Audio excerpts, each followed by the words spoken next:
Bonjour, bonsoir, paix et bénédiction à chacun d'entre vous au TEP. Ma dernière capsule sur le pape a bouleversé beaucoup de personnes. Je voudrais d'avance présenter une fois encore toutes mes excuses si tant est que mes propos ont blessé les uns et les autres. Je le fais tout simplement par politesse professionnelle, mais personnellement, en ce qui me concerne, je m'en fous pas mal. Cela peut vous plaire ou vous déplaire. Ce qui va être dit, doit être dit, sera dit. Je voudrais par ailleurs inviter les uns et les autres à faire preuve d'intelligence. Parce que beaucoup de personnes font preuve de raisonnement, de logique, mais pas vraiment d'intelligence. À un moment donné, il faut se poser des questions très intelligentes. Et mes capsules ne sont pas là pour les personnes euh, occidentales. Je parle de l'état d'esprit, bien sûr. Mes capsules sont là pour le peuple de Kama, pour que le peuple se réveille en analysant l'absurdité d'un certain nombre de choses, que le peuple de Kama retourne à l'authenticité et à l'originalité de sa propre tradition principielle. Je voudrais donc continuer justement la grande deuxième partie. Dans cette grande deuxième partie, il s'agira d'aborder deux thématiques. La première est intitulée L'ignorance avérée du pape sur le principe premier de la bénédiction. Et la deuxième partie sera le fondement du mariage et la trahison du pape. Je suis en train de réfléchir à une troisième partie parce que je ne veux pas faire des critiques constructives pour des critiques constructives. Je vais néanmoins proposer des solutions. Solutions que le pape aurait dû proposer, prévoir, avoir, disons, distillées, mais que justement, par ignorance et par ce que je pourrais appeler l'industrie papale, parce que c'est devenu maintenant une industrie en fait, qui nourrit des personnes et des intérêts à cause de l'industrie papale, eh bien, le pape, entre griffes, selon moi, selon mon point de vue, eh bien, a vendu son âme. Cela me rappelle cette phrase de la Bible des chrétiens qui montre simplement que l'homme ne peut pas avoir deux maîtres. Il doit choisir entre Dieu et l'autre. Et aujourd'hui, ben, il y a cette industrie papale qui arrange beaucoup de personnes. Il y a des lobbies derrière. Et aujourd'hui, ben, dans des situations aussi critiques, c'est là qu'on analyse, disons, les vertus, d'accord, les vertus de l'âme d'un dirigeant. Et le pape, justement, a failli, soit par ignorance ou tout simplement par bêtise, ou je voudrais peut-être dire par vieillesse, même si tous les vieux ne font pas preuve de sénilité.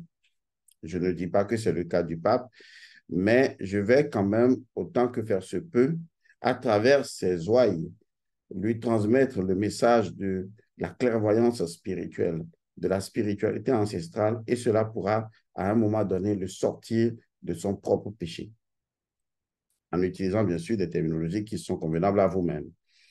Alors, commençons par le commencement. Le commencement, c'est que dans la capsule passée, des personnes pourraient supposer que Helmut Godson est contre les homosexuels. Je voudrais clarifier une chose très claire. Helmut Godson n'est ni pour ni contre les homosexuels. Je vous assure, je pourrais même vous dire que j'ai un amour spirituel intense, profond pour tous les êtres, y compris ceux qui sont dans l'homosexualité. J'ai rencontré beaucoup d'homosexuels. Je leur ai proposé une démarche, des démarches, et la majorité a aimé ma démarche parce que je me suis intéressé à eux et je leur ai dit de se poser juste une question. Quel est le principe premier qui a fait qu'ils sont devenus ce qu'ils sont devenus. Parce que tout est lié à la questionologie. Et je me rappelle, pour donner un seul exemple, d'une personne qui a fait donc un rituel d'autoconsultation et qui a découvert des choses incroyables. Et rien qu'à travers le rituel, il a dit, Monsieur Godson, j'ai comme l'impression que ce que je ressentais est en train de se modifier, comme si mes penchants voulaient trouver autre chose, comme si je dois chercher encore plus profondément autre chose en moi. Parce que, en réalité, il nourrissait ce désir profond d'avoir une sexualité en tant qu'homme avec un autre homme.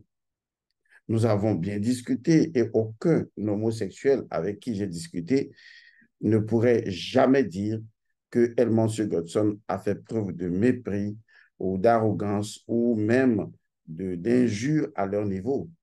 Je ne fais aucune différence en termes d'amour spirituel entre hétérosexuels, homosexuels et autres. Pas du tout. Parce qu'il faut bien comprendre ma position. Lorsqu'on me dit dans les commentaires que le pape veut faire preuve de bienveillance à leur égard, je voudrais qu'on se clarifie les choses parce que les éléments de langage créent la confusion dans votre esprit. Mais comme nous sommes en métaphysique, c'est-à-dire la connaissance des principes premiers, c'est seulement les principes premiers qui vont nous dicter la vérité des choses. Alors, qu'est-ce que l'amour? Parce qu'avant de parler de bienveillance, il faut quand même parler de l'amour. Qu'est-ce que l'amour? Puisque j'aime tous les êtres, je les aime profondément. L'amour est indissociable de l'éveil spirituel. Lorsque j'aime mes enfants, eh bien, je peux quand même leur refuser de manger beaucoup de bonbons parce que cela pourrait leur porter préjudice. Lorsque j'aime mes enfants, je les emmène à la piscine, on va nager. Lorsque j'aime mes enfants et je vois des comportements qui ne conviennent pas à leur évolution spirituelle, je les interpelle là-dessus. Et je leur dis, est-ce que vous-même, vous estimez que ce comportement vous convient? En tout cas, c'est mon modèle d'éducation. Je ne dis jamais à mes enfants ce qu'ils doivent penser. Non, jamais. Je ne leur dis jamais ce qu'ils doivent faire. Jamais, je ne fais pas ça. Je les interpelle et je leur dis, écoutez, j'ai remarqué ceci, j'aimerais que vous-même, vous vous mettiez à côté pour vous voir vous-même et vous me dites ce que vous en pensez. En fait, j'amène l'enfant à pouvoir s'interroger lui-même sur ce qu'il lui-même il pose comme acte. Parce que le plus grand danger que nous avons sur cette planète, c'est de ne pas être observateur de nos propres actes. C'est ce qui manque à la majeure partie des personnes. Les gens sont tellement acteurs de leur propre vie qu'ils oublient d'être spectateurs et observateurs ensuite de leur existence. Ils ne s'observent pas en train d'agir. Et ils agissent et c'est après coup qu'ils réalisent que maintenant, ils ont mal agi. Non, ce n'est pas mauvais. Mais une fois qu'on a conscience d'avoir mal agi, on se crée une conscience d'observateur et quand on évolue dans la vie, on s'observe en train d'agir. Cela permet une forme d'éveil spirituel. Et l'amour, si vous voulez connaître, si on peut parler de définition, puisqu'il n'y en a jamais, si vous voulez parler de l'amour, je vous assure, l'amour, c'est l'éveil spirituel. L'énergie spirituelle de l'amour est indissociable de l'éveil spirituel. Donc, on ne peut pas dissocier l'amour de l'éveil spirituel, ce n'est pas possible. Donc, quand on dit que Dieu aime le monde, c'est parce que Dieu aime le monde, Dieu veut l'éveil spirituel du monde. Et je ne pense pas que l'acte du pape soit un acte en disant de bénir les homosexuels. Je ne pense pas que ce soit un acte qui consiste à dire je veux les éveiller spirituellement. Parce que il faut comprendre la finalité d'un acte qu'on est en train de poser. Et c'est la chose la plus importante. Où est-ce que nous sommes en train de conduire les gens? Si c'est vers l'éveil spirituel, je pense que l'attitude du pape est totalement erronée. Et donc, Elmonsur Godson est bienveillant. Contrairement à ce que vous pourriez penser, il fait preuve de bienveillance. Ça, je vous le garantis. Je ne suis pas totalement, absolument bienveillant. Je cultive encore et encore ma bienveillance à chaque fois. Quand je vois un enfant, quand je vois un adulte, quand je vois un vieillard, je me pose toujours la question de savoir, est-ce que je peux encore faire plus preuve de bienveillance? Parce que s'il y a une force très puissante, c'est la bienveillance à l'égard des gens. Mais ce n'est pas parce que je suis bienveillant à l'égard de mes enfants et des personnes qui sont proches que je ne leur dirai pas la vérité. C'est également ça, la bienveillance, parce qu'en fait, être bienveillant, c'est conduire tout simplement l'énergie de l'éveil spirituel vers les autres. C'est faire preuve de l'énergie de l'éveil spirituel. Parce qu'il ne servirait à rien de faire preuve de bienveillance si cela n'éveille pas spirituellement les gens. Et le but, la finalité, c'est l'éveil spirituel à divers niveaux, à divers degrés, avec des dons, des capacités, des échanges. Vous comprenez ce que je veux dire. Donc, ce que je fais aujourd'hui, c'est justement parce que spirituellement, j'aime les homosexuels. Et c'est parce que je voudrais justement les conduire vers l'éveil spirituel. Et c'est ce que le pape est en train de leur enlever, leur éveil spirituel. Il ne s'agit pas d'une question de, excusez la mauvaise expression un peu grossière, il ne s'agit pas d'une question de cul, parce qu'il s'agit ici de transcender cette notion-là et d'aller vers l'éveil spirituel. Les actes que nous posons doivent nous indiquer le chemin de l'éveil spirituel. Mais quel est le chemin de l'éveil spirituel qui indique la bénédiction d'un couple gay? OK. Maintenant, dans cette deuxième partie, il faut qu'on soit beaucoup plus technico-technique. On commence par quoi? Je vais commencer par ma grand-mère.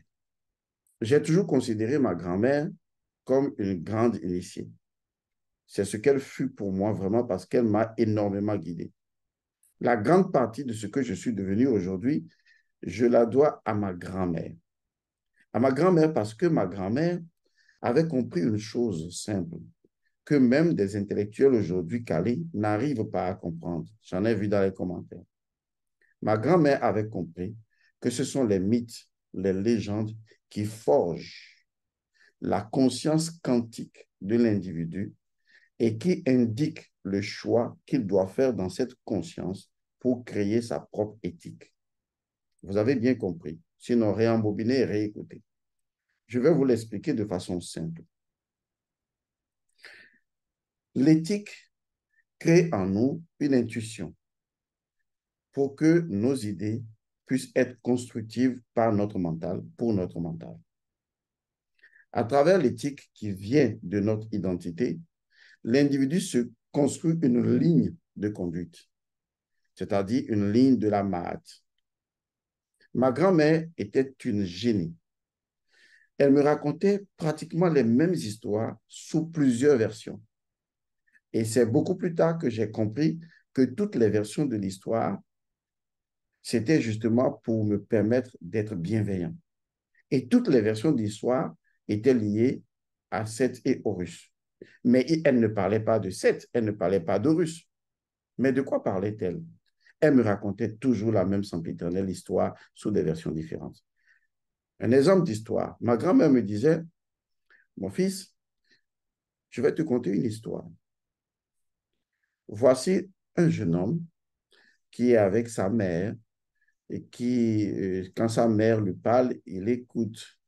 Il est gentil avec sa mère, il est bienveillant. Voilà que sa mère l'envoie un jour pour aller lui acheter quelque chose. Il prend le chemin, il rencontre une vieille dame et la vieille dame est incapable de soulever un colis. Et la vieille dame dit, oh mon fils, peux-tu m'aider à soulever ce colis et à rentrer chez moi? Et ma grand-mère me disait, le garçon bienveillant, il prenait le colis de la vieille mère, tenait la main de la vieille mère et l'accompagnait jusqu'à son domicile. Et à la fin, la vieille mère lui remettait toujours un genre d'objet. Ça peut être une casserole ou un genre de canari, quelque chose comme ça, en lui disant, mon fils, merci, merci beaucoup, c'est tout ce que j'ai, prends ça sur toi et rentre à la maison. L'enfant a été envoyé par sa mère et il continue. Et il rencontre une autre vieille dame. Et cette fois-ci, elle a des plaies sur le dos, des plaies qui puent. Et la vieille dame de dire au jeune homme, s'il te plaît, mon fils, gratte-moi le dos. Et l'enfant bienveillant regarde le dos de la vieille mère avec des plaies puantes. Il dit, oh, oh, ma vieille mère, oh, grand-mère, que se passe-t-il? pourquoi tu as tant de plaies? Laisse-moi te soulager. Et soignait la vieille dame, peut-être avec sa salive, essayait de l'accompagner, de la guider, etc. Il y avait toujours une troisième épreuve que le garçon bienveillant devait subir. Et à la fin, le garçon bienveillant rentrait toujours à la maison avec trois objets. Et arrivé à la maison, sur les instructions qui lui ont été données, eh bien, il lançait le premier objet et rapidement un château sortait de terre. Le deuxième objet, toutes les richesses lui étaient données. Et troisième objet, il devenait le prince bienveillant d'un royaume extraordinaire. Voilà l'histoire que ma grand-mère me racontait. Et elle me disait ensuite que, ayant vu ça, l'autre femme de l'autre homme a dit, hé, comment est-ce que ma rivale est-elle devenue aussi bien, aussi prospère? Je vais aussi envoyer mon fils. Et donc, elle a envoyé également son fils. Et son fils rencontrait la première vieille dame. Et la vieille dame lui dit, mon fils, aide-moi à transporter. Et le garçon lui dit, de lui dire, vous les vieilles là, vous savez que vous ne pouvez pas transporter des colis lourds, mais qu'est-ce que tu fous avec un colis lourd comme ça? Bon, moi, je ne sais pas. Hein. Et de toute façon, viens, on y va. Et traînait le colis jusqu'à domicile. Et pourtant, la vieille dame lui donnait toujours un objet. Et deuxièmement, elle rencontrait la vieille dame avec beaucoup de plaies derrière. Et la vieille dame lui dit, mon fils, gratte-moi le dos, ça me fait mal, j'ai beaucoup de plaies. Il dit, mais tu pues trop, toi, là, mais tu t'es lavé depuis quand? Ça va pas chez toi? Moi, je ne peux pas te toucher. Et la vieille dame lui donnait quand même un objet. Vous voyez, c'est ces histoires que ma grand-mère me racontait. Et justement, le garçon, là, rentrait également à la maison avec trois objets en allant voir ça. Mais maman, j'ai les trois objets et tout. Et quand il cassait un objet, eh bien, soit c'est la sécheresse. Deuxième objet, c'était un grand serpent qui sortait de terre. Et un troisième objet, eh bien, l'individu, il était avalé. Vous voyez, c'était des sortes d'histoires de ce genre que ma grand-mère me racontait. Alors, vous allez vous demander, mais qu'est-ce que ces histoires de vieille grand-mère venaient foutre dans une émission aussi sérieuse? Laissez-moi vous aider. À travers ces mythes et légendes, ma grand-mère construisait déjà ma conscience quantique. Elle me préparait au fait que la vie est une initiation. Elle me préparait au fait que les choses ont un sens dans la vie. Elle me préparait au fait que je dois faire toujours le bon choix, le choix de la bienveillance. Si je suis devenu ce que je suis devenu aujourd'hui, c'est parce que j'ai toujours cru, j'ai toujours accepté, j'ai toujours vécu à travers mes plusieurs expériences que la lumière l'emporte toujours sur l'obscurité. J'ai toujours eu en moi l'évidence absolue selon laquelle Horus l'emporte toujours sur Seth. J'ai toujours la conviction absolue que l'énergie de la bienveillance ne peut couler que lorsqu'on s'éveille spirituellement. Et l'éveil spirituellement, c'est l'expression de l'identité de lumière de chaque individu, la lumière qui sommet en chacun d'entre nous. Est-ce que vous comprenez maintenant ma fonction en tant qu'instructeur spirituel? Aujourd'hui, je suis devenu Godson Elmancio. Ce que je suis devenu, je le dois à ma grand-mère parce qu'elle a construit mon monde métaphysique. Elle m'a permis de voir un univers invisible, micro, quantique, un univers dans lequel mon choix est fait. Je fais le choix de la bienveillance. Parce qu'elle ne m'a pas dit soit ceci ou soit ça. Elle m'a juste fait présenter un choix. Tout comme dans les mythes et légendes de Seth et de Russe, les anciens Égyptiens présentaient un choix à la population. Voici ce que Seth fait. Tenter d'avoir des relations homosexuelles avec Horus. Voici comment Horus arrive à dévier les choses. Parce qu'en faisant ainsi, Horus montrait qu'il y avait toujours une solution d'éviter justement cette énergie homosexuelle. En fait, les anciens n'avaient pas nié l'homosexualité. Ils étaient bienveillants envers cette énergie. C'est d'ailleurs pourquoi ils ont mis en place des mythes qui permettent aux populations de pouvoir faire des choix quantiques dans leur conscience et de drainer une énergie spécifique, celle d'Horus ou une énergie aurienne, pour pouvoir se reconstruire intérieurement. Alors, quand j'entends des gens dans les commentaires me dire que les mythes sont des illusions et que la réalité est là, je les considère comme des idiots parce que ce sont des personnes qui ne savent pas que le monde métaphysique est un monde de mythes et légendes et que pour le monde métaphysique, les mythes et légendes sont vrais parce que ces mythes et légendes transportent des symboles et les symboles indexent l'esprit. Alors, si vous n'êtes pas intelligent, quittez ma chaîne. Ce n'est pas le nombre qui m'importe, c'est la qualité des personnes qui me suivent qui m'importe. Je sais exactement ce que je dis. Je ne suis pas un gourou pris sur le terrain. Je ne suis le gourou d'ailleurs de personne. Je suis mon propre gourou. Et maintenant, je présente ce que je suis. Alors, si vous ne comprenez pas, si vous n'avez pas d'histoire, vous n'avez pas de mythes et légendes, alors votre monde éthique a un véritable souci. Vous avez toujours pris l'éducation comme on doit me dire ce que je dois faire. Ce n'est pas l'éducation. Éduquer un enfant, c'est éveiller son esprit et laisser son esprit faire le choix de la nature de son esprit. Car l'esprit, lorsque vous le laissez faire son choix, indépendamment du mental, l'esprit fait toujours le bon choix. Le choix de la bienveillance, le choix de l'amour, parce que l'esprit est aussi riche. Je peux vous parler de ça du matin au soir, du soir au matin. Parce que la métaphysique africaine, je la maîtrise. Et personne ne peut m'induire en erreur, même pas une industrie papale. Maintenant, allons-y de façon plus profonde. Je vais vous expliquer que même à l'égard de la Bible, le pape a commis une grave erreur. Je vais donc commencer par le premier élément, l'ignorance avérée du pape sur le principe premier de la bénédiction. Je disais tantôt que tout est dans la nature. On est d'accord. Même des individus homosexuels, ça existe, ça a existé à plusieurs époques.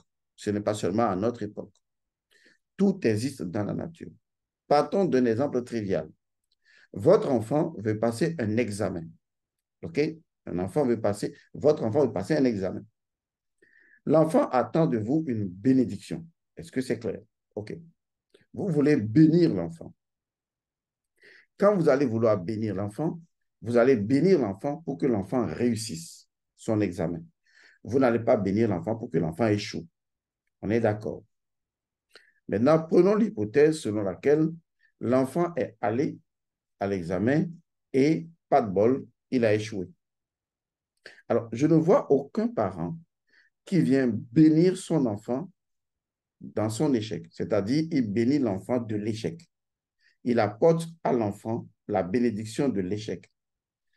Du moins, il dit un peu comme je te bénis avec l'échec. Je n'ai jamais vu ça.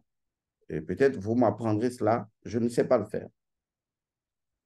Cet exemple, gardez-le en esprit. Il nous aidera à mieux clarifier les choses. Parce que si vous ne comprenez pas ce que c'est qu'une bénédiction dans son principe premier, vous ne comprenez pas ce que je suis en train de vous comprendre, pas ce que je dis à l'égard du pape, qui ne sait vraiment pas ce que c'est que la bénédiction. Lorsque vous marchez dans la rue, et c'est un exemple imaginaire, et que vous voyez quelqu'un en train d'offrir à manger aux pauvres, vous le bénissez, n'est-ce pas? En fait, si on vous invite à le bénir, vous le bénirez. Mais lorsque vous marchez dans la rue et vous voyez quelqu'un d'autre en train d'égorger un autre être humain, je crois que difficilement vous allez le bénir. Vous n'allez pas le bénir dans l'acte qu'il pose. D'accord? Parce que cela va vous choquer naturellement. C'est vrai, dans le djihadisme et autres, on peut bénir quelqu'un qui fait du mal. Mais en fait, pour eux, ils sont en train de défendre une cause de bien. Et le contraire, pour eux, serait peut-être le mal. C'est un exemple imaginaire. Maintenant, revenons à ce que nous sommes en train de dire. Est-ce qu'on peut bénir un déséquilibre? C'est ça toute la question. C'est-à-dire que est-ce que je peux me lever demain matin et je vois une grande destruction et je bénis la destruction. Tout dépend de mon positionnement spirituel. Si je veux détruire les gens, je vais le faire. Mais je pars du principe que chacun d'entre vous veut faire preuve de bienveillance, transporter l'amour et distribuer cet amour aux autres. C'est ça la bienveillance. Et l'amour, c'est l'éveil spirituel. Alors, je ne vois pas quelqu'un en train de le faire. Alors, finalement, qu'est-ce que la bénédiction? Commençons d'abord par la Bible elle-même. Puisque le pape est lié à la Bible, nous allons commencer par la Bible et voir ce que la Bible nous dit. C'est intéressant de lire les Écritures pour pouvoir confondre les gens qui mentent avec leur propre Écriture. Comme je le disais, c'est intéressant de lire la Bible et de confondre les gens qui mentent envers leur propre Écriture. Est-ce que vous vous rappelez du livre de la Genèse? La Genèse, c'est la création du monde, ce qu'on a dit dans la Bible. Vous allez remarquer qu'on dit au commencement, Dieu créa le ciel et la terre. D'accord? Etc. Dieu dit que la lumière soit, et la lumière fut. Après, Dieu trouva la lumière, machin et tout, et puis voilà. Après, deuxième jour, troisième jour, etc. Relisez les paroles de la Genèse. Vous ne verrez que la phrase « et Dieu dit »,« et Dieu dit ».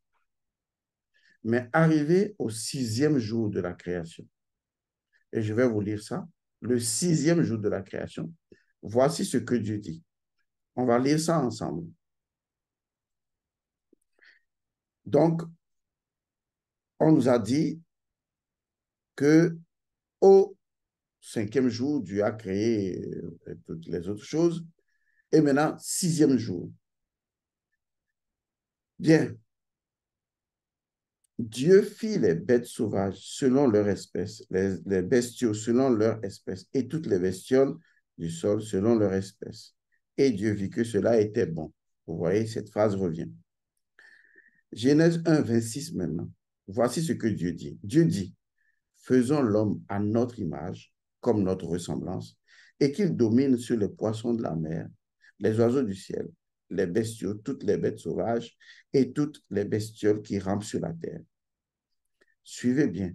Genèse 1, 27, il est écrit, Dieu créa l'homme à son image, à l'image de Dieu, il le créa, homme et femme, il les créa. Maintenant, la vérité est sortie de Genèse 1, 28. Voici ce qui est dit. Dieu les bénit. Attention, depuis le haut jusqu'en bas, cette phrase n'était pas sortie. Dieu les bénit n'était pas sorti. C'est toujours Dieu dit. Mais là, on dit Dieu les bénit. Waouh, c'est génial. Dieu les bénit. Donc, la bénédiction est là. Dieu les bénit. Et soyez attentifs, hein, je ne veux pas parler de hommes et femmes, je veux vous parler d'autre chose carrément. Soyez juste attentifs. Dieu les bénit et leur dit, soyez féconds. 1. Multipliez-vous. 2. Emplissez la terre. 3. Non, mais c'est génial. Et il continue. Et soumettez-la. Dominez sur les poissons de la mer, les oiseaux du ciel et tous les animaux qui rampent sur la terre. Dieu dit, je vous donne toutes les herbes, vous connaissez ça.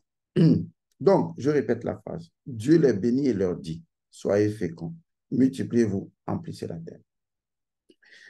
Vous savez,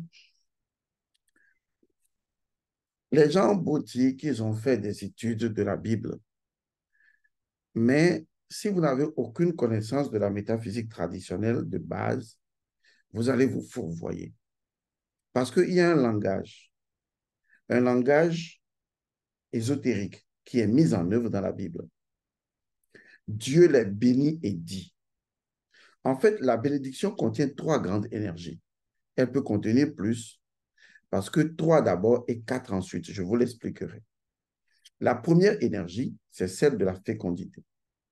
C'est pour cette raison que chaque fois, je vous dis les mâles ancestrales fertiles et virils. Au nom des mâles ancestrales fertiles et virils. La fécondité, la fertilité La fertilité et la fécondité sont liées ensemble, ce qui montre en clair que le soubassement, c'est toujours d'abord la femme. Il faut la terre fertile, qu'elle soit féconde ensuite. Est-ce que vous comprenez? Donc, dans une bénédiction, on parle d'abord de fertilité ou de fécondité, ou des deux. Donc, quand je bénis quelqu'un, voilà la vérité. Quand je bénis quelqu'un, dans le principe, quand je bénis une chose, je veux que la chose soit fertile. Je veux que la chose soit féconde. C'est ça d'abord la première énergie.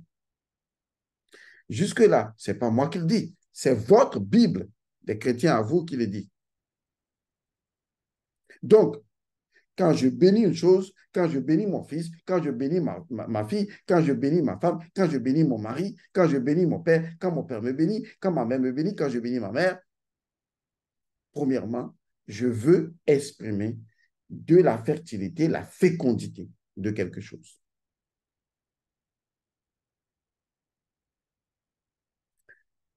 Deuxième énergie liée donc à la bénédiction. Soyez féconds, multipliez-vous. La deuxième énergie qui est indexée, ce que vous voulez, à la bénédiction, c'est la multiplication. Lorsque votre Jésus des évangiles a béni le pain et les poissons, eh bien, il les a multipliés. Ce qui est lié à l'énergie de la bénédiction, c'est forcément la multiplication.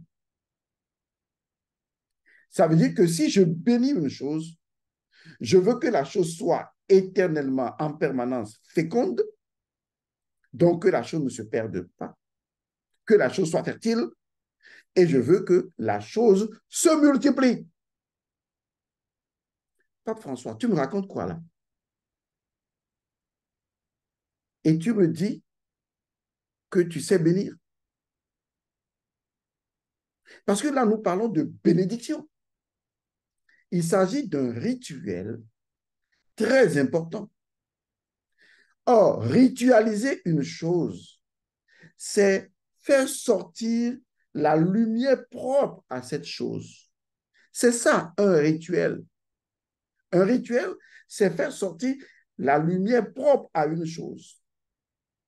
Et quand je fais ça, je fais un rituel.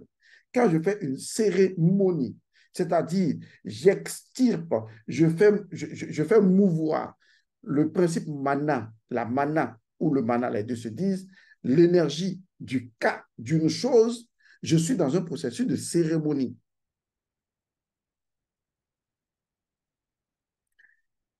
Que ce soit un rituel ou une cérémonie, ce sont des éléments de validation d'un principe de la nature.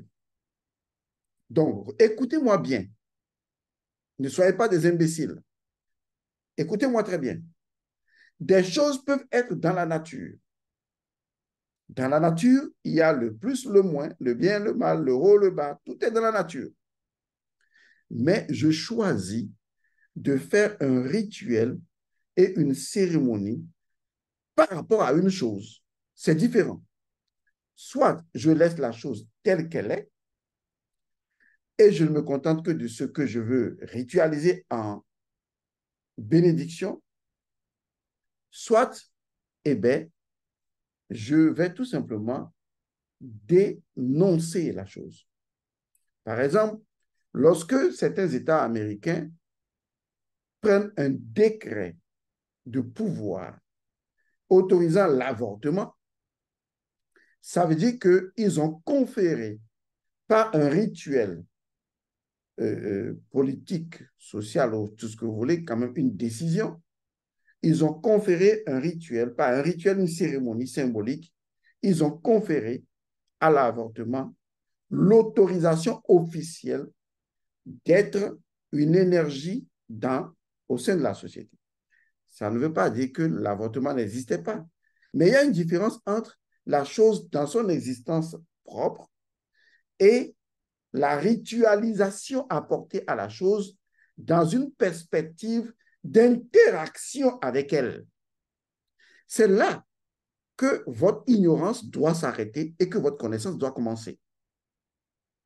Lorsque le pape veut bénir une chose que je peux même dire qui existe dans la nature parce qu'il y avait toujours eu des homosexuels, il est en train, au lieu de laisser la chose dans sa nature neutre, il est en train de porter la chose à ébullition spirituelle.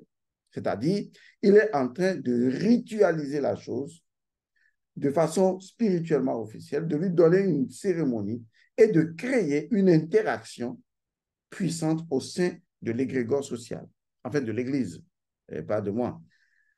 Ce qui fait que, en fait, une bénédiction est un rituel, est une cérémonie d'un qui va conférer à une chose sa fertilité, sa fécondité, en plus, qui va conférer à une chose sa capacité multiplicatrice et qui va conférer à une chose son expansion, amplifier la terre. Voilà. Alors, écoutez, dire naïvement que le pape fait peu de bienveillance, comme je le disais, je fais preuve de bienveillance à l'égard du bien et du mal. Ce sont des choses indestructibles de la nature. Je fais peu de bienveillance à l'égard de quelqu'un qui agit mal ou même qui agit bien. J'ai de la bienveillance envers tous les êtres. Même le moustique qui me pique, j'ai de la bienveillance envers lui.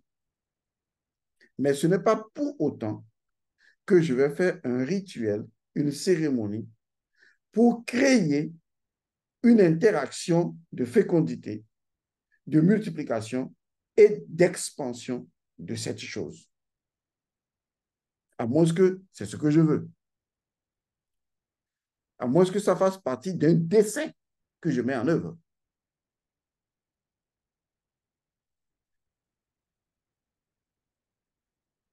À l'égard du pape, ce n'est pas simplement de la bienveillance, c'est un rituel. À moins que le pape ne connaisse pas vraiment ce que recèle sa position papale. C'est l'autorité du pouvoir. Et accorder une bénédiction à quelque chose, c'est rendre la chose féconde, multiplier la chose et répandre la chose. Alors dites-moi, est-ce que dans son intention éthique et dans l'éthique de l'Église catholique, est-ce que c'est ce que les gens veulent vraiment? Si ce n'est pas ce que les gens veulent vraiment à propos de la bénédiction des homosexuels, alors il est clair que le pape s'est trompé. Que le pape ignore ce qu'est la bénédiction. Maintenant, venons à une autre dimension de la bénédiction, la plus puissante, celle détenue par la spiritualité africaine.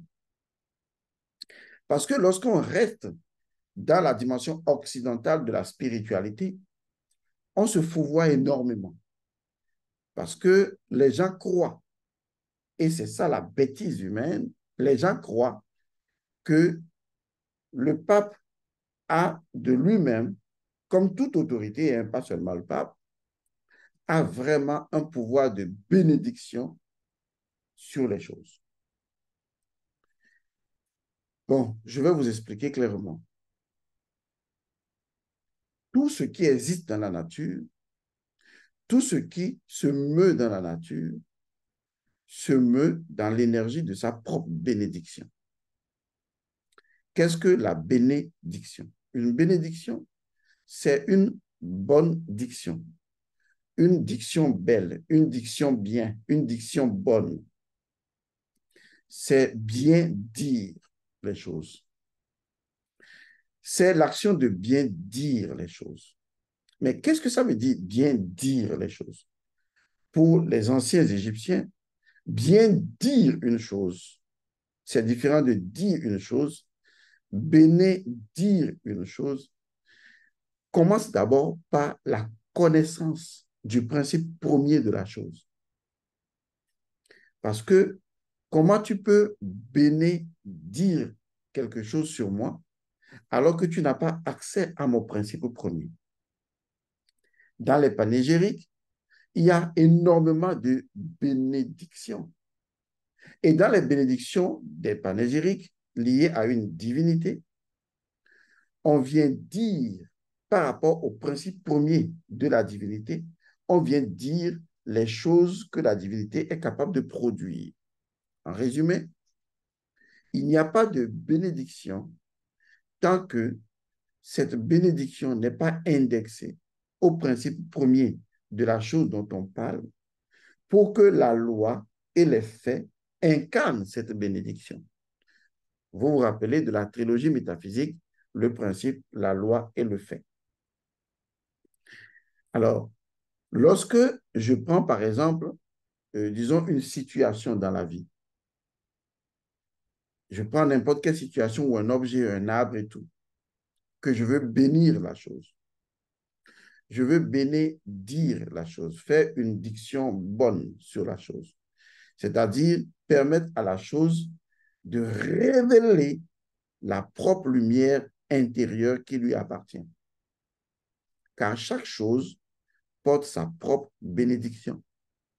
Mon rôle à moi, c'est de permettre à la chose de pouvoir exercer cette bénédiction. Ma parole ne crée pas es nihilo une bénédiction à l'intérieur de la chose. Ma parole vient tout simplement vibrer, polariser, vient tout simplement réveiller quelque chose qui préexiste dans la nature de l'individu. Et donc, quand un prêtre vous bénit, un prêtre traditionnel vous bénit, c'est toujours parce qu'il sait, au fond, que votre identité spirituelle peut entendre ces paroles et produire la bénédiction dans votre vie. Donc, une bénédiction est déjà en vous, comme en toute chose d'ailleurs. Verbaliser signifie simplement nommer une chose dans son énergie et la répandre. Nos anciens savaient vraiment le faire. C'est pourquoi ils ne bénédissaient pas n'importe quoi. Donc, vous ne pouvez pas demander à un ancien de bénir l'homosexualité et il va le faire. Parce qu'il sait que cela signifie les trois choses que j'ai citées. Il ne veut pas le faire parce qu'il ne veut pas justement que ça se répande. Il est conscient de la situation. Mais comme ce n'est pas ce qu'il veut au sein de la société, il va rappeler simplement à ceux qui se trouvent dans cette énergie ou qui sont nés soi-disant avec, il va leur rappeler les mythes de Seth et de Russe, afin que ces personnes imprègnent ou s'imprègnent dans leur psychologie des mythes de Seth et de Russe et arrivent comme Horus à éviter l'énergie homosexuelle de Seth. Il va permettre à ces personnes de se construire une conscience quantique et de cette conscience quantique de faire un choix parce que chacun sait au fond reconnaître le bien qui est en lui.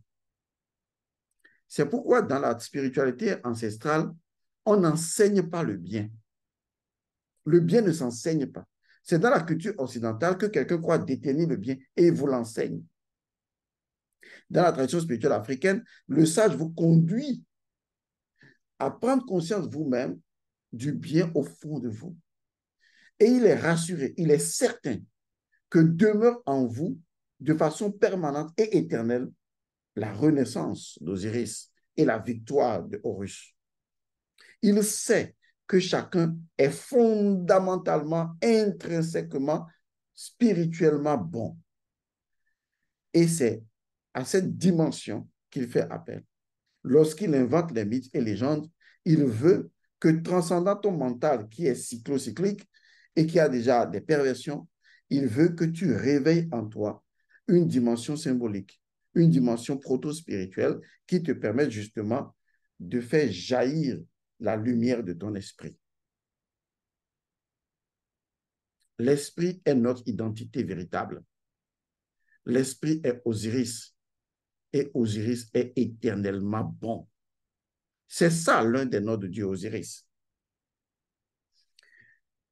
Je vous explique tout ça pour que vous compreniez, une fois de plus, que je ne suis absolument pas contre l'homosexualité. Ce sont des faits de société qui existent. Ce sont des faits de nature que nous constatons. Maintenant, c'est à nous de faire un choix. et de considérer que, justement, à travers les mythes de cet Horus, c'est une énergie de déséquilibre. Et nous n'allons pas bénir le déséquilibre. Nous ne condamnons pas les gens qui portent le déséquilibre parce que chaque individu porte forcément un déséquilibre. Par exemple, lorsque les enfants naissent pas césarienne, les enfants portent forcément un déséquilibre. Lorsqu'un enfant naît et qu'on a dû déchirer le vagin de sa mère, j'ai oublié le mot qui va avec, l'enfant porte forcément un déséquilibre. Lorsqu'un enfant naît après que les parents aient perdu un enfant et qu'il n'y a pas eu de cérémonie et qu'un enfant naît ensuite, il y a forcément que cet enfant porte un déséquilibre. Lorsqu'un enfant naît et qu'après lui, un mort-né arrive, l'enfant qui est né avant reporte un déséquilibre sur lui. Vous voyez, le déséquilibre est partout dans notre vie. C'est normal. Autrement, pourquoi serions-nous en train de parler maintenant? C'est parce que nous recherchons l'équilibre. Nous recherchons le phallus d'Osiris. Nous recherchons le jade. Est-ce que vous comprenez ça? Nous recherchons la mat. Sinon, tout le monde porte en lui un déséquilibre. Il y a des déséquilibres que nous portons à la suite des énergies de nos parents qui sont en nous. Il n'y a pas un seul être sur Terre qui ne porte pas un déséquilibre. Donc, l'homosexualité n'est pas un événement extraordinaire pour nous. C'est un déséquilibre comme beaucoup d'autres déséquilibres. Mais je n'ai jamais vu une femme qui fait une fausse couche et son mari vient bénir le fait que sa femme doit continuellement faire des fausses couches. On ne bénit pas un déséquilibre. On ramène l'équilibre. Mais pour ramener l'équilibre, et ce sera dans mes solutions, on propose d'abord de changer la cosmologie et la cosmogonie de l'individu. On commence par changer sa dimension proto-spirituelle.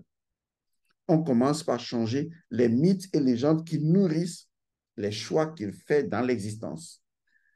Le pape a manqué de discernement. Salomon devait lui donner une fessée. Et ça, je suis sérieux là-dessus. Donc, pour dire clairement les choses,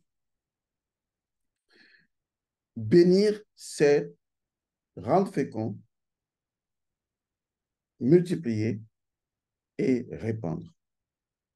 Ensuite, on parle de soumettre, c'est-à-dire s'harmoniser avec. Donc, l'harmonie naît de ça. Vous voyez, et cela va devenir la loi sur toute la terre. Vous voyez le danger que le pape est en train de créer. Vous voyez, il n'a pas de solution spirituelle, mais il propose la bénédiction. On me parle de charité papale. Donc, quand on a lu les mots seulement là, vous êtes content, quoi. Ça vous fait quoi? On dit charité papale. Et ça vous dit quoi? L'Église avait inventé l'infaillibilité du pape. Le pape était infaillible. Ça signifie quoi? Et vous admettez ces dogmes-là. Dogme, fais-moi chien. Vous admettez ça comme des esprits, non, pas faibles, fragiles, non. Bêtes, non. Pourris, comme des esprits pourris qui n'ont rien à faire valoir en soi. Il faut bien réfléchir à ce que j'ai dit. Deuxième grande partie, le fondement du mariage et la trahison du pape. Une fois encore, laissez-moi vous dire que le pape ignore vraiment ce qu'est le fondement du mariage. Je me rappelle de l'histoire de la Bible qui repose essentiellement sur le mariage. Il s'agit des noces alchimiques, ce qu'on appelle les noces de Cana. En fait, c'est à ce niveau que se trouve vraiment la symbolique fondamentale métaphysique du mariage. Autrement, je crois que quand le pape définit le mariage comme une union exclusive, stable et je ne sais pas quoi, indissoluble entre un homme et une femme, ouverte donc et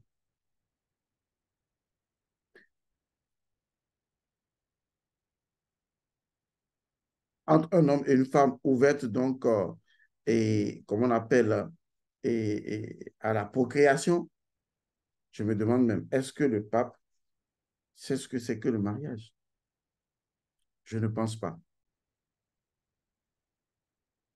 Alors, quand je fais une déclaration aussi dangereuse, aussi gravissime, c'est pas à la légère que je le fais. Parce que je vais vous expliquer de quoi il est question. Dans la spiritualité ancestrale, le mariage commence d'abord par ce qu'on appelle l'union. Et c'est vrai, dire que le mariage est une union, c'est une bonne expression. Parce que c'est ce que le pape dit. C'est une union. Moi, je ne veux pas rentrer dans le mot exclusif. Je prends le mot union. Dans la tradition de la spiritualité ancestrale, fondatrice, cette spiritualité fondatrice même de mariage véritable, quand on parle de l'union, ça commence toujours par l'union ancestrale. C'est le fondement du mariage, l'union ancestrale. Si quelqu'un vous dit autre chose, il vous a menti. Lorsque Jésus est venu au monde dans la Bible des chrétiens, il a été expliqué déjà sa généalogie, remontant aussi loin que possible. Parce qu'on voulait démontrer que justement Jésus était de la lignée de David. S'il n'était pas de la lignée de David, les expressions comme par exemple le lion de David n'auraient plus de sens. Et donc, Jésus, sa généalogie a été faite comme pour dire qu'on reconnaît justement qu'il provient d'une lignée de sang. Dans les traditions qui se veulent respectueuses, et c'est d'ailleurs là on parle de tradition, autrement il n'y en aurait pas, on ne peut pas parler d'union sans l'union ancestrale. Parce qu'en fait, les deux personnes qui se marient ne sont pas des êtres qui sont nés d'eux-mêmes. Et donc, les marier comme des êtres exclusifs, eux-mêmes seuls, sans qu'ils ne soient liés à personne, c'est ce que les religions font aujourd'hui. Donc, un homme et une femme peuvent se lever, aller quelque part et dire on veut se marier, on les marie. En Afrique, ça ne se passe pas comme ça. On veut d'abord voir les parents qui sont vivants. C'est ta mère, c'est ton père, c'est ta mère, c'est ton père. On voit tous les parents qui sont vivants, s'il y a des grands-pères. Maintenant, les parents qui ne sont pas vivants, comment peuvent-ils accepter, favoriser, bénir leur union? C'est là qu'intervient l'union ancestrale. L'union ancestrale permet donc d'unir les ancêtres de la lignée de la femme et les ancêtres de la lignée de l'homme. Ça veut dire en clair qu'il faut que tous les ancêtres, du moins la majorité des ancêtres, qui sont des mémoires ancestrales dans votre sang, soient compatibles aux mémoires ancestrales du sang de votre conjoint ou de votre conjointe. Une fois ce rituel d'union ancestrale effectué, on dit alors que vos sangs et les mémoires ancestrales, les mânes ancestrales, vos ancêtres se sont acceptés. C'est comme si, en imaginant la scène, il y avait une grande table à l'infini et que l'homme était ici, la femme était là-bas, et qu'on mettait de chaque côté à la table, comme la Sainte Seine, les lignées des deux sangs, et on vous dit maintenant de faire la paix, de manger ensemble. Est-ce que vous voyez ce que ça veut dire? De manger ensemble, de vivre ensemble. Vous voyez? Et les ancêtres de la lignée de la femme et les ancêtres de la lignée de l'homme, spirituellement, énergétiquement, quantiquement, vont finir par s'accepter et vivre ensemble en harmonie dans les mémoires ancestrales restaurées. L'union ancestrale est donc un rituel, une cérémonie. Vous voyez? C'est-à-dire, on confère à ça un acte divin, un rituel, une cérémonie qui permet d'activer les forces des mémoires ancestrales de la femme et de l'homme et de les appeler à se pacifier. Pourquoi? Parce qu'on ne sait jamais. Il y a peut-être dans vos mémoires ancestrales en tant que femme, il y a certainement des ancêtres à vous qui ont été assassins ou victimes des ancêtres de la lignée de l'homme. Ou peut-être des tabous de la lignée de l'homme ne sont pas compatibles avec les tabous de la lignée de la femme. À travers l'oracle et des cérémonies, on arrive à créer l'union ancestrale. Et cette union ancestrale permet justement à toutes vos mémoires ancestrales, suivez ce mot très bien, de se pardonner et de s'accepter les unes les autres.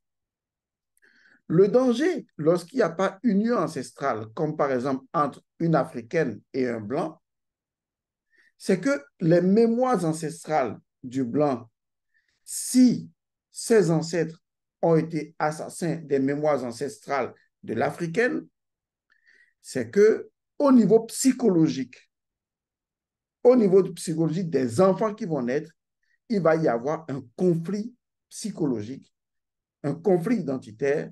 Cela se traduira par des comportements assez indescriptibles, assez biscornus, que les parents ne pourraient pas maîtriser. Pourquoi est-ce que les mariages entre cousins proches ont été interdits? C'est parce que les gens ont constaté que les enfants qui naissaient des mariages entre sœurs et frères et entre cousins proches, les enfants qui naissaient de ces mariages n'avaient pas une longue durée de vie. Pourquoi? Parce que justement, les éléments quantiques de leur propre sang sont trop proches pour que des expériences nouvelles soient tissées. Et comme il n'y a que les mêmes expériences, eh bien, le sang est dévitalisé et ça donne naissance à des malformations. Après études, même la civilisation dite occidentale a vérifié cela, les gens ont demandé non, on ne peut plus faire ça, ni marier les frères entre frères, ni les sœurs entre frères, ni les cousins proches et tout. Il faut maintenant aller vers d'autres lignées de sang. Parce qu'en ouvrant la voie à d'autres lignées de sang, on sort de son propre paradigme et de ses expériences limitées de son sang et on va s'unir à d'autres sangs qui nous apportent d'autres expériences nouvelles. Mais s'ouvrir à d'autres sangs nécessite des rituels d'ajustement ou d'équilibre qui permettent justement de ne point créer des conflits entre le sang d'un occidental et le sang d'une africaine, par exemple.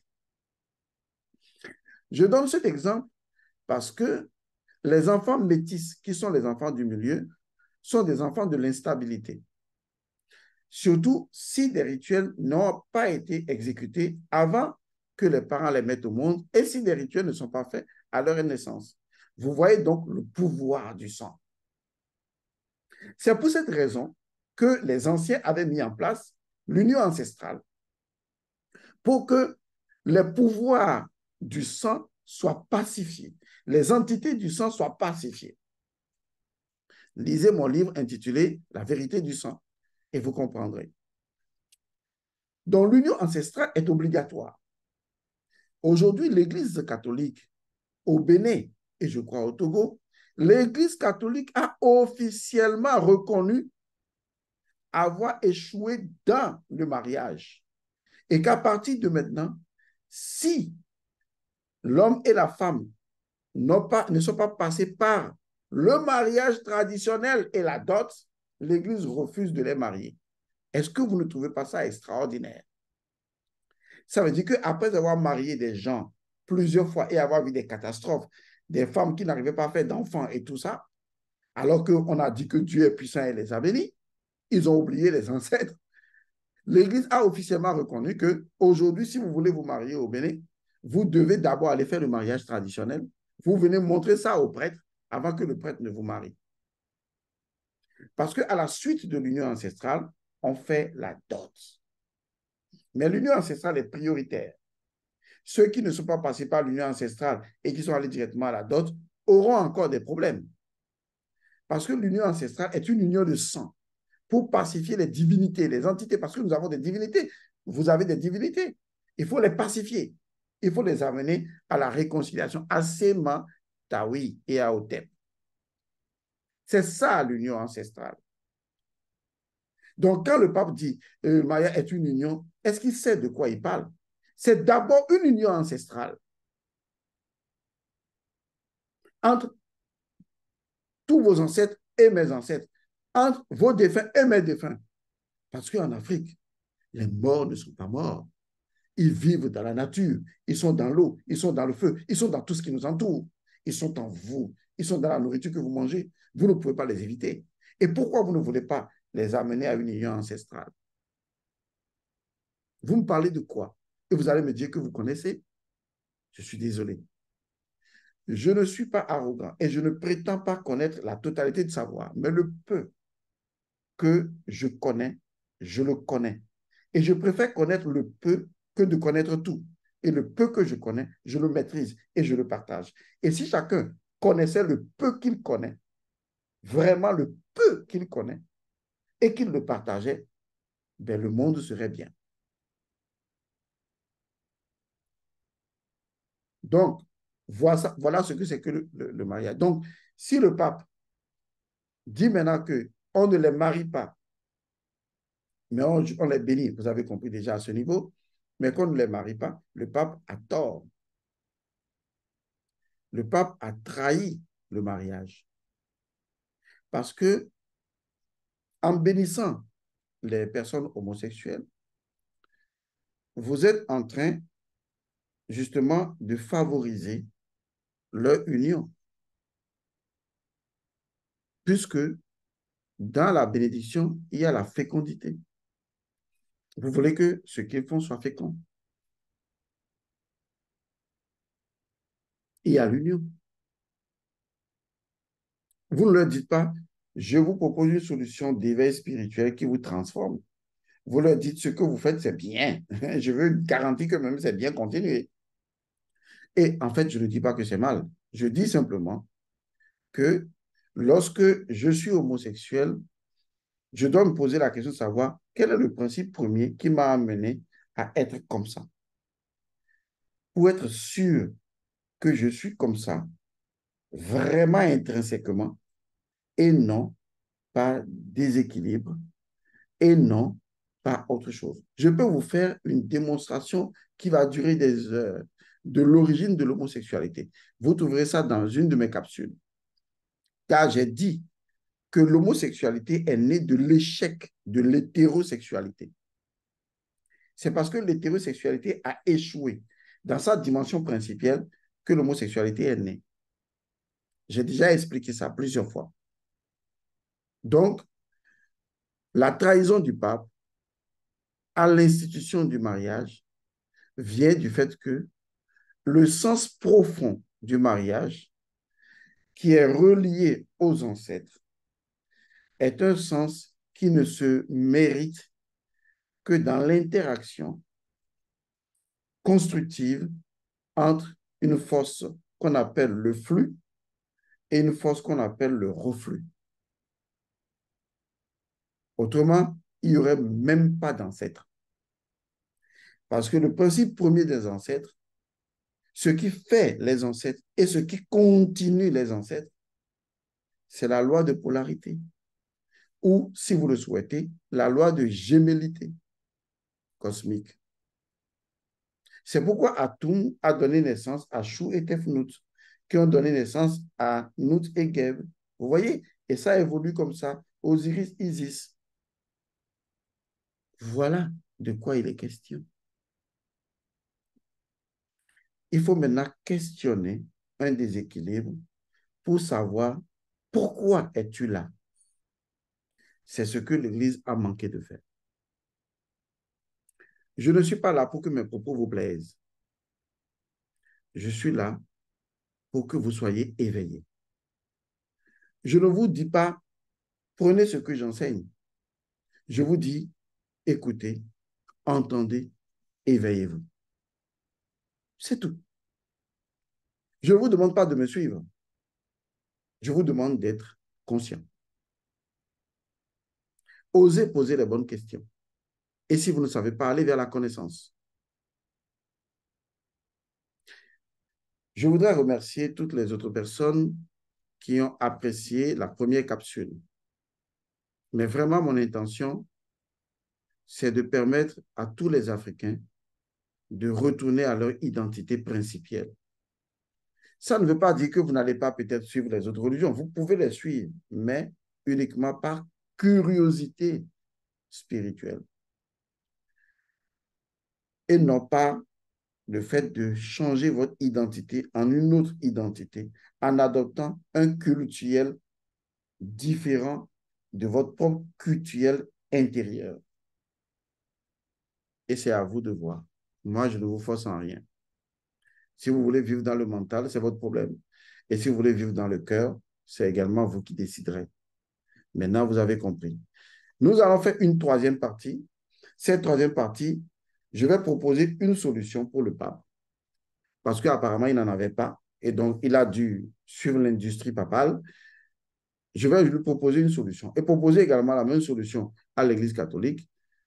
Ainsi, vous verrez que la spiritualité ancestrale avait déjà résolu ce problème et qu'il fallait tout simplement aller vers la spiritualité ancestrale pour apprendre comment cette situation pouvait être gérée et non raconter un grand n'importe quoi, que j'appellerais comment? Un grand n'importe quoi papal. Pourquoi pas? Oui, ça sonne bien quand même. Voilà.